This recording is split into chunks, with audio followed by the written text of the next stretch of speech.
আমার করা এই চা কেকটা তো সবাই অনেক বেশি পছন্দ করেছেন। তো কফি লাভারদের জন্য আজকে নিয়ে এসেছি coffee theme cake. Hello everyone, আসসালামু আলাইকুম। তো আজকে হচ্ছে আমি একটা কফি থিম কেক ডেকোরেশন করব।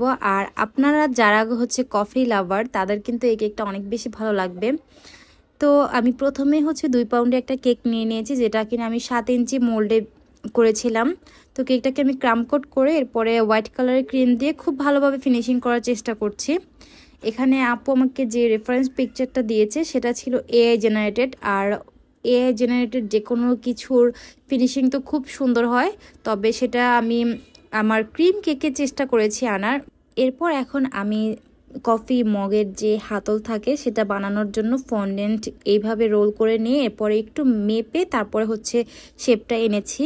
অবশ্যই একটু মাপ দিয়ে নেবেন, তাহলে আপনার পারফেক্ট শেপটা আসবে। এরপর সেটাকে কেকের সাথে দেওয়ার জন্য আমি এখানে টুথপিক দিয়ে এভাবে স্টিক করে দিচ্ছি আর ফন্ডেন্টটাকে শুকানোর জন্য একটু রেখে দিয়েছি। এখানে ছোট ছোট কিছু কফি বিনও আমি তৈরি করে রেখেছি ফন্ডেন্ট দিয়ে। প্লাস হচ্ছে যে লেখাটা আছে সেটাও আমি ফন্ডেন্ট দিয়ে লেখার চেষ্টা করেছি, তবে পরবর্তীতে পারিনি কেন সেটাও দেখাবো। এখন আমি এখানে চকলেট গানাশ নিয়েছিলাম, কিন্তু ওই দিন আমার এত বেশি তাড়াহুড়া ছিল, আসলে আমি ঘুম থেকে উঠতে লেট করে ফেলেছিলাম। তো আমি গরম গানাশটাই আমি কেকের উপর দিয়ে ফেলেছি, এর জন্য হচ্ছে মানে একদম নষ্ট হয়ে গেছে। এরপর আর কি করার, এরপর আমি পুরো গানাশটা তুলছি। মানে এই কাজগুলো খুবই বিরক্তিকর, একটা নষ্ট হওয়া কেককে ঠিক করতে মানে খুবই খারাপ লাগে।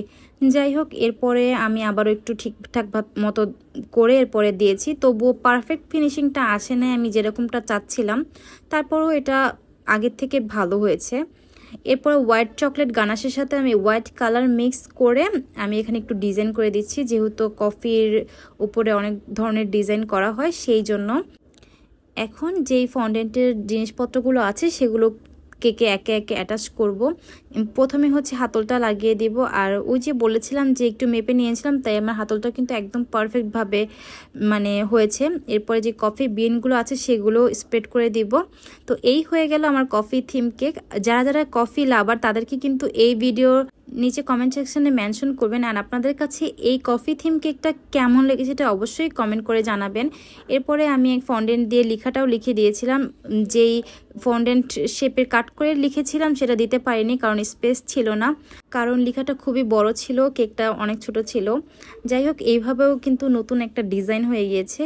এরপর আমি এটাকে ডেলিভারির জন্য একদম রেডি করে ফেললাম। তো আপনারা চা লাভার নাকি কফি লাভার, কে কোনটা বেশি পছন্দ করেন সেটাও কিন্তু আমাদেরকে কমেন্ট করে জানাতে পারেন।